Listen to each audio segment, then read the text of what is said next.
Maganda pa yung battery niyo. Maganda pa battery niya, hindi yung waste malobat yan. Ang problema talaga. Ano nangyari? Tagal na ayaw mag-charge.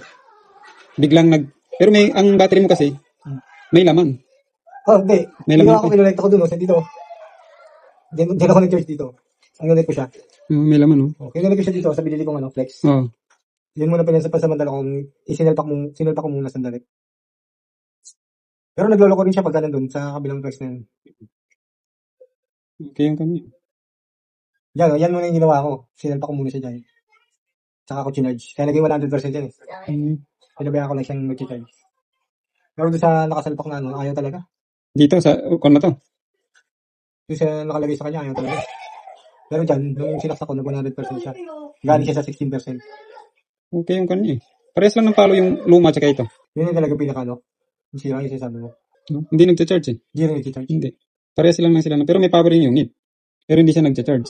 May problema itong battery na to. Hindi siya nire-recognize ng unit. Yung battery mismo, hindi. Yung battery? Yung board siya, wala Kasi sa board, pag hindi yan magcha-charge, matidetect ng tester yan.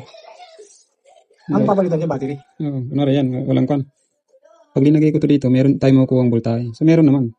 Ibig sabihin, kailangan mag-charge tong battery. So, itong hindi kumukan ng mismong battery. Bali, papalitan niya battery? Connector, sira ng kwan mo. Yung pinaka-sinusuksukan? Oo. Pag kasi dinidiinan. Naku, magkano yan? 500 sir, kasama lego. Ito yung sira ng kwan mo.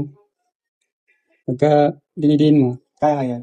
Kukunik. Pagka tinatanggal mo, yung kamay mo, hindi na nagkukunik. Parang din nga parang dyan din yung Masisira din pala to. Sa dami nang na-repair ko, first time pa lang ako makaka-repair ng ganito. Hindi kasi sirain pag ganito. Kaya pala hindi binabasa yung battery. Hintayin mo ba to, sir? Hindi matagal ba? May isang oras. Okay lang. So, ayun na nga po. Ang buong akala ko po'y battery ang sira ng iPhone 6s Plus ni Sir. Pero dahil sa kwento ni Sir, ay napagtanto ko po na ang may problema ay ang charging FPC sa mismong motherboard. Kaya mahalaga talaga sa part naming mga technician ang history sa aming ginagawa dahil yun ang makapagbibigay sa amin ng starting point. Once the real issue is confirmed, ay agad ko naman pong pinalitan ang charging FPC. Kumuha naman po ako ng aking pamalit sa iPhone 6s Plus din na motherboard. Konting tips nga lang po pala sa pagpapalit ng mga FPC connector. Ang trick po para hindi masunog ang plastic sa FPC connector ay maglagay po tayo ng maraming plugs at gumamit po tayo ng low melting soldered lead kapag ikakabit na po natin ang FPC connector sa motherboard.